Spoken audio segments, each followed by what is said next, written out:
আসসালামু আলাইকুম।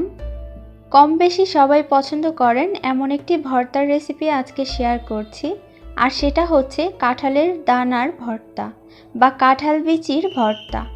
আমি যেভাবে কাঁঠাল বিচির ভর্তাটা তৈরি করে থাকি সেইভাবেই আজকে আপনাদের সাথে শেয়ার করব। প্রথমেই একটা প্যানে দিয়ে দিচ্ছি কাঁঠাল বিচি।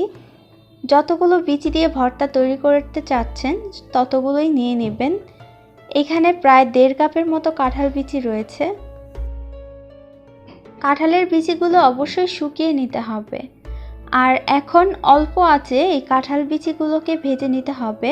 আঁচটা অবশ্যই অল্প রাখবেন, নয়তো উপরের যে ছুলকাটা আছে সেটা পুড়ে যাবে, কিন্তু ভেতরের বিচিটা কাঁচা থেকে যাবে। দেখুন কালারটা চেঞ্জ হয়ে এসেছে, আর অনেকক্ষণ যাবত আমি এটাকে ভেজে নিয়েছি খুবই অল্প আঁচে। একটা ভেঙে দেখবেন ভেতরের বিচিটা সেদ্ধ হয়েছে কিনা। এইবার একটা প্যানের মধ্যে দিয়ে দিচ্ছি 2 টেবিল চামচ পরিমাণ সরিষার তেল, আর দিয়ে দিচ্ছি পেঁয়াজ কুচি। এখানে প্রায় 1/2 কাপ থেকে একটু বেশি হবে পেঁয়াজ কুচি আছে। কাঁঠালের বিচির পরিমাণ বুঝে তারপর পেঁয়াজ মরিচ ব্যবহার করবেন। পেঁয়াজটা অবশ্যই ব্রাউন করে একটু ভেজে নেবেন। আমার ভিডিওটা ডিলিট হয়ে গেছে তাই দেখাতে পাচ্ছি না। পেঁয়াজটা হয়ে গেলে উঠিয়ে নিয়েছি। এবার বাকি অল্প তেলের মধ্যে দিয়ে দিচ্ছি রসুন কুচি। এখানে একটা বড় রসুনের 4 টুকরো কোয়া খুলে তারপর কুচি করে নিয়েছি, আর পরিমাণ মতো দিয়ে দিয়েছি শুকনো মরিচ। এগুলোকে অল্প আঁচে একটু ভেজে নিচ্ছি মচমচে করে। ভাজা হয়ে গেলে সেগুলো উঠিয়ে নিয়ে দিয়ে দিচ্ছি চিংড়ি শুটকি। এখানে আপনারা চিংড়ি শুটকির পরিবর্তে যে কোনো শুটকি ব্যবহার করতে পারেন।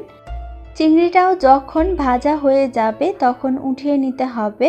এই পর্যায়ে যে দানাটা ছিল বা বিচি, সেটা চিংড়ি মাছটা আর রসুন আর শুকনো মরিচটা একসাথে ব্লেন্ড করে নিতে হবে, অথবা আপনারা পাটায় বেটেও নিতে পারেন।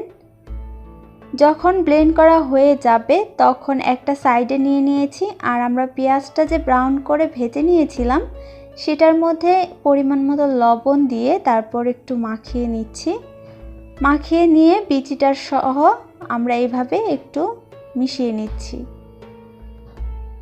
মিশাতে মিশাতে দেখবেন কালারটা চেঞ্জ হয়ে যাবে যেহেতু পেঁয়াজ আছে। আর এরকম গোল গোল করে নিলেই কিন্তু আমাদের দানার ভর্তাটা রেডি হয়ে যাবে। গোল করে না নিলেও হবে, তবে এইভাবে নিলে দেখতে সুন্দর লাগে। আজকের বিচির ভর্তাটা বাসায় অবশ্যই একবার হলেও বানিয়ে দেখবেন, আপনাদের ভালো লাগবে। সবাই খুব বেশি ভালো থাকবেন। আল্লাহ হাফেজ।